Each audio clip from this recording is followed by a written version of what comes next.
తెలంగాణ గడ్డ పోరాటాలకు పురిటి గడ్డ. కానీ 10 ఏళ్ల బీఆర్ఎస్ పాలనలో ఆ గొంతుల మీద ఉక్కుపాదం మోపారు. ఇందిరా పార్క్ వద్ద ప్రజాస్వామ్యానికి వేదికైన ధర్నా చౌక్ ను మూసివేసి ప్రజల నిరసన హక్కును నాడు కాలరాశారు.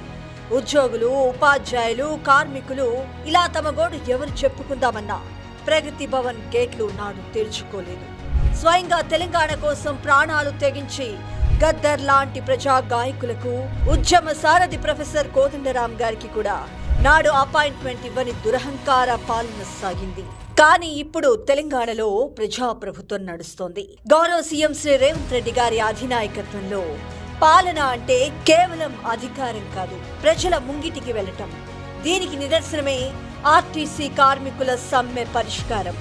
3 రోజులుగా ఆందోళనలో ఉన్న కార్మికులను పిలిచి గౌరవ ముఖ్యమంత్రి శ్రీ రేవంత్ రెడ్డి గారి ఆదేశాల మేరకు డిప్యూటీ సీఎం మల్లు భట్టి విక్రమార్క గారు, మంత్రుల బృందం నేరుగా చర్చలు జరిపింది. అప్పటికప్పుడే సమస్యలను పరిష్కరించి కార్మికుల కళ్లలో ఆనందం నింపింది ప్రజాప్రభుత్వం. నాడు నిర్బంధం, నేడు ప్రజాస్వామ్యం. నాడు మూసుకున్న తలుపులు, నేడు విచ్చుకున్న ప్రజా సమస్యల పరిష్కార వేదికలు. ఇదే నిజమైన మార్పు.